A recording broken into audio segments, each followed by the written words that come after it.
Hello, ഇന്ന് അടിപൊളിയായിട്ട് പെട്ടെന്ന് ഉണ്ടാക്കാൻ പറ്റുന്ന നല്ലൊരു പുഡിംഗ് ഉണ്ടാക്കിയാലോ. അതിനായിട്ട് നമുക്ക് കുറച്ച് സാധനം മാത്രം മതി കേട്ടോ. മൂന്ന് സാധനം: പാല്, പഞ്ചസാര, കോഴിമുട്ട.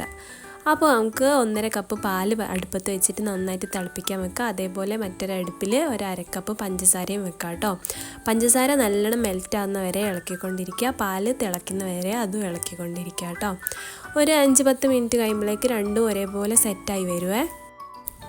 പഞ്ചസാര നല്ലപോലെ മെൽറ്റ് ആവണം കേട്ടോ, അല്ലെങ്കിൽ കട്ട പിടിച്ചു. നമ്മൾ പാൽ ഒഴിക്കുമ്പോൾ പാൽ ഇതിലേക്ക് ഒഴിക്കാനുള്ളതാണ്. അങ്ങനെ നല്ലപോലെ മെൽറ്റായി വരുമ്പോൾ നമ്മൾ പാൽ അതിലേക്ക് ഒഴിക്കുക. പാൽ നല്ലപോലെ ഒഴിക്കുമ്പോൾ പഠിച്ചോനെ നമ്മൾ പാലും വെടക്കായി പഞ്ചസാരയും വെടക്കായി എന്നൊന്നും വിചാരിക്കേണ്ട കേട്ടോ. നല്ലോണം ഇളക്കിയാൽ ആ കട്ടയൊക്കെ നല്ലപോലെ അലിഞ്ഞു പോവും. എന്നിട്ട് നന്നായിട്ട് മിക്സ് ആക്കിയിട്ട് നല്ലൊരു ബ്രൗൺ പോലെ ഒരു കളർ, ലൈറ്റ് ബ്രൗൺ ക്രീം കളറൊക്കെ ആയി വരുന്നവരെ ഇളക്കിക്കൊണ്ടിരിക്കുക കേട്ടോ. അങ്ങനെ അത് ഇളക്കിയതിന് ശേഷം അടുപ്പത്ത് നിന്ന് എടുത്ത് വെക്കുക. എന്നിട്ട് നല്ലപോലെ ചൂടണിയാൻ വെക്കണം കേട്ടോ.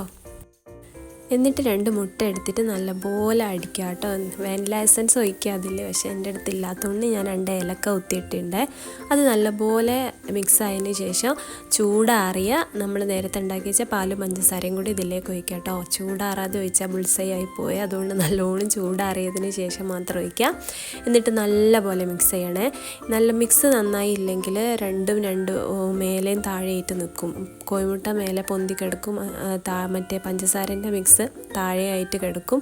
അതുകൊണ്ട് നല്ലപോലെ മിക്സ് ചെയ്യുക. ഒരു ടേസ്റ്റിൻ്റെ ബാലൻസിന് വേണ്ടിയിട്ട് ഒരു നുള്ളു ഉപ്പ് ഇട്ടിട്ടുണ്ട്. എന്നിട്ട് നല്ലോണം മിക്സ് ചെയ്തിട്ട് ഞാനിതാ 2 കപ്പിലാണ് ഒഴിച്ച് വെക്കുന്നത്. ആ കപ്പിൽ ഒരേപോലെ ഒഴിച്ചിട്ട് നമുക്ക് ആവിയിൽ വേവിക്കാൻ വേണ്ടിയിട്ടാണ് കേട്ടോ അത്.